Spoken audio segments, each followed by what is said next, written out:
Hey ladies and gentlemen, thank you for joining me today. I'm Timmy Mimz and I'm your host for this new segment. So these folks right here, they are the bereaved parents of former Army Captain Humayun S.M. Khan, who died in Iraq several years ago. They spoke on the final night of the Democratic National Convention. This got a lot of praise from a lot of liberals, a lot of Democrats, a lot of progressives. Everybody loved this speech because these Muslim parents bravely got on stage in front of the world and in front of the national media and basically undressed Donald Trump. One of the things Mr. Khan here, who's holding up the Constitution, he says, Donald Trump, have you ever read the Constitution? If not, I'll gladly lend you my copy. And that got a roaring applause from the crowd. They went freaking nuts over this. It was great. It was a moment for Donald Trump. It was spectacular. It was great. And Donald Trump, of course, in Trump fashion, he just totally went overboard with this. As you can see here, Mr. Wise Guy himself, he went to Twitter and he basically, from a quote here, he says, why isn't the mother talking? Is it because of their Muslim faith?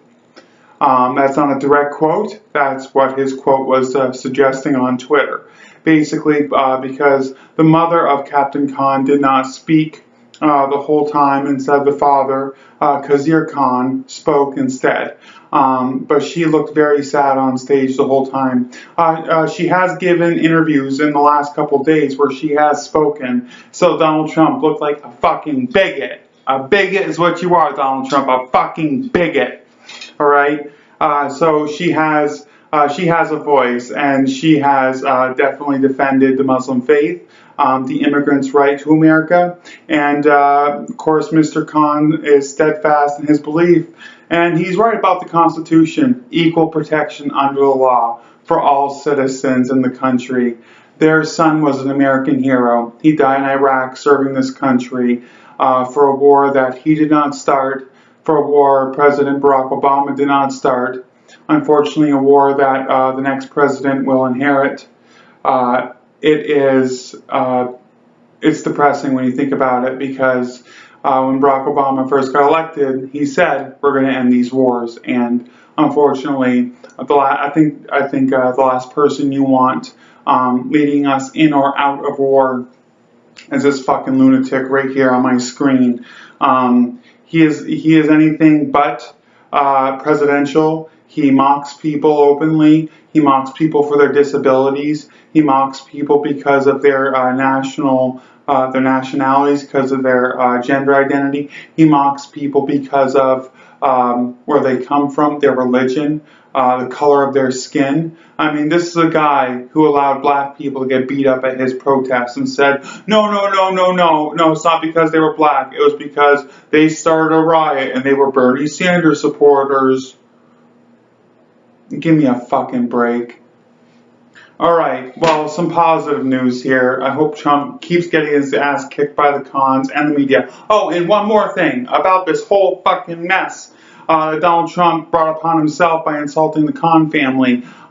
Senator John McCain has publicly acknowledged and said that Donald Trump does not represent the ideologies of the Republican Party, and that he deplores what Donald Trump has said about the Khan family. And Republican Senator Kelly Ayotte from New Hampshire has also came out and said that she disavows what Donald Trump has said about the Muslim faith, the Muslim community, and the Khan family alike. So we do not see much party unity there, do we?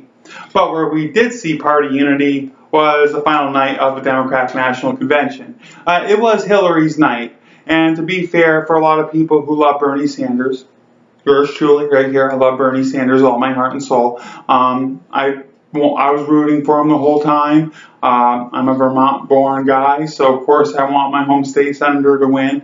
But this was Hillary's election to lose, wasn't it? In the end, she ran in 2008, very close primary with now President Barack Obama. She won the nomination very handedly with the help of the 700 superdelegates. Which, by the way, if there's one thing I like about this convention, it's that the next presidential election, there will not be 700 delegates. There will only be, according to my counts here, 250 superdelegates. So we're taking superdelegates way out of the picture.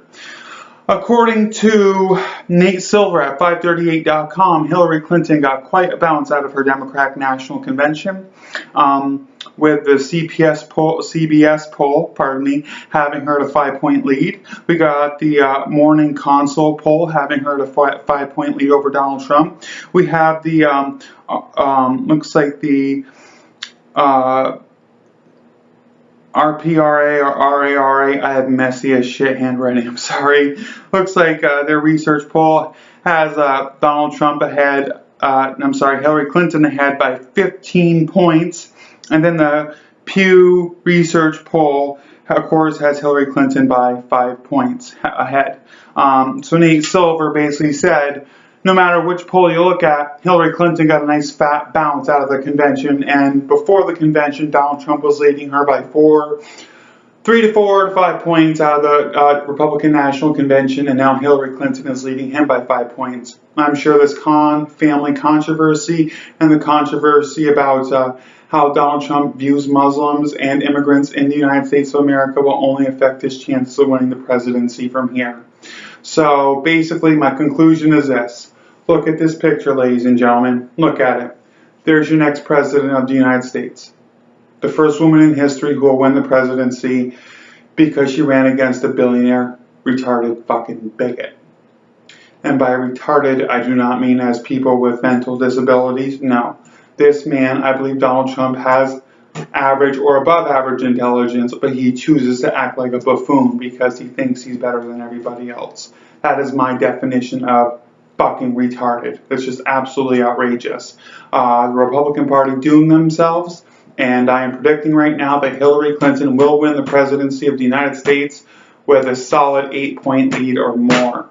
That's my prediction. We'll see how it pans out in November. We've got about 90 some odd days to go. But that's my news for you folks today. Thank you for watching. As always, if you like what you've seen here and you want to see more, please click subscribe. All right. Love you guys.